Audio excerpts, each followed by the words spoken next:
اب یا تذرون سے واپسی کا سفر شروع ہو گیا، اور اب واپسی کے سفر میں یہ سارے لوگ پھر آئے، یہ جو منافقین تھے جنہوں نے بہانے کیے وہ آئے، دوبارہ وہی قسمیں اور بہانے کہ بس اگر یہ عذر نہ ہوتا ہم ضرور آپ کے ساتھ جاتے، آپ ہمیں معاف کیے، اللہ نے میں بس بات ہی نہ کریں، دفع کر دیں، جیسے ہیں ہی نہیں، بس چھوڑ دیجئے۔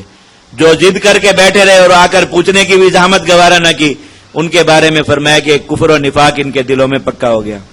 اور جو یہ رونے والے تھے یہ آئے تو انہیں بشارت دی کہ اللہ نے پہلے آپ کو معاف کیا تھا، اب آپ کو اجر میں بھی شریک کر دیا۔ اور جو لوگ بلا عذر پیچھے رہ گئے تھے لیکن نفاق کی وجہ سے نہیں، دلوں میں ایمان خالص تھا، سستی کی وجہ سے رہ گئے، ان کے لیے سزائیں ہوئیں۔ دو طبقات تھے، دونوں کے لیے الگ الگ سزا ہوئی۔ اب یہاں سے لے کر سورت کے آخر تک یہ مضمون ہے یا تجرون سے۔ بہانے بازیاں کریں گے، عذر پیش کریں گے آپ کی طرف آ کر جب آپ لوٹ کر آئیں گے ان کی طرف۔ قل لا تعتذروا، ان سے کہہ دیجئے کہ بہانے مت کرو، ہم تمہاری کوئی بات نہیں مانیں گے، کیونکہ اللہ نے تمہارے حالات کی ہمیں پوری طرح خبر دے دی کہ تم نے جتنے بھی بہانے کیے سب جھوٹ تھے۔ اللہ اور اس کا رسول اب تمہارے عمل کو دیکھتے رہیں گے، اگر تمہارے دلوں میں واقعی نفاق نہیں تھا یا تھا اور اب تم اس سے تائب ہو چکے تو آئندہ جب جہاد کا حکم ہوگا اس میں چلے جانا، اللہ تمہاری توبہ کو قبول کر لے گا۔ پھر تم اس ذات کی طرف لوٹائے جاؤ گے جو ظاہر پوشیدہ سب کو جانتا ہے، وہ تمہارے سارے اعمال کی تمہیں خبر دے دے گا۔ سیحلفون باللہ لکم، یہ اللہ کے نام کی قسمیں کھائیں گے آپ کے پاس آ کر جب آپ ان کی طرف لوٹ کر آئیں گے، تاکہ آپ ان سے درگزر کریں اور انہیں کوئی سزا نہ دیں۔ فاعرضوا عنہم، آپ ان سے درگزر کیجئے، کوئی سزا نہ دیجئے، اس لیے کہ سزا بھی اپنوں کو دی گئی تاکہ آئندہ وہ غلطی نہ کرے۔ اللہ نے کہا یہ تو ہیں ہی بیگانے، ان کو اس چیز کی سزا دینے کا کیا فائدہ؟ اللہ تعالیٰ تو اب چاہتے ہی ہیں ان کے دلوں پر مہر کر دی کہ آئندہ انہیں ایمان اس کی جہاد کی توفیق ہی نہ ہو۔ یہ لوگ ناپاک ہیں، انہم رجسن، یہ لوگ ناپاک ہیں۔ ومأواہم جہنم، ان کا ٹھکانہ دوزخ ہے، جزاء بما کانوا یکسبون، بدلہ ہے ان کے ان کاموں کا جو یہ کرتے ہیں۔ یحلفون باللہ لکم لترضوا عنہم، اللہ کے نام کی قسمیں کھاتے ہیں تاکہ تم ان سے راضی ہو جاؤ۔ بس اگر تم ان کی قسموں کی وجہ سے ان سے راضی ہو بھی گئے، کیونکہ ایمان والوں کے دل نرم ہوتے ہیں، وہ قسمیں کھانے والوں کی باتیں عموماً مان جاتے ہیں، اللہ تعالیٰ ان سے ہرگز راضی نہیں ہوگا کیونکہ یہ فاسق لوگ ہیں۔ یہ تو مدینہ کے منافقین کا حکم بیان ہو گیا۔ جو اعراب تھے ارد گرد کے دیہاتوں والے، ان کا میں نے آپ کو بتایا کہ 3 جماعتیں تھیں، کچھ گئے تھے جہاد میں اور کچھ جو ہے وہ بہانے آ کر کے چھٹی لے گئے تھے اور کچھ بالکل آئے نہیں تھے۔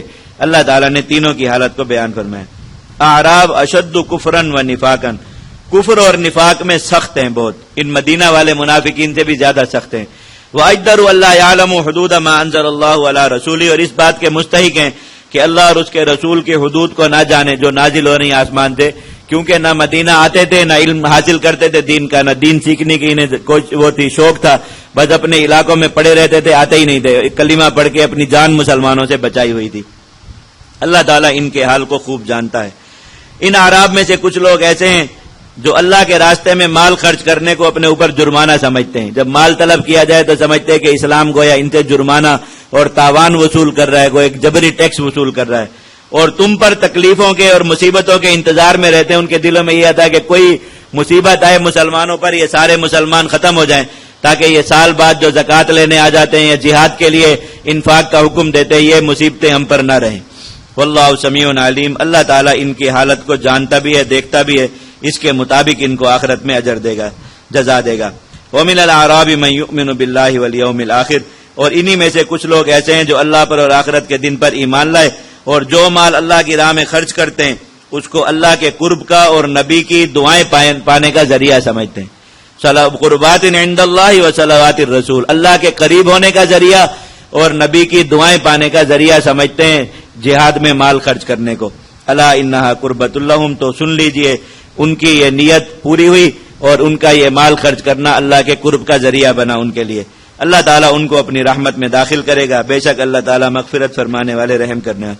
تو اس غزوہ تبوک کے وقت میں جس آدمی نے جو بھی کوئی چھوٹا بڑا عمل کیا وہ اچھا عمل تھا، اللہ رب العزت نے اس کو بھی ذکر کر کے انعام کا اعلان کر دیا، حتیٰ کہ جنہوں نے ایک دہاڑی مزدوری دے دی اپنی، اللہ تعالیٰ نے ان کو بھی قرآن مجید کا حصہ بنا دیا اور ان کی قدردانی فرمائی۔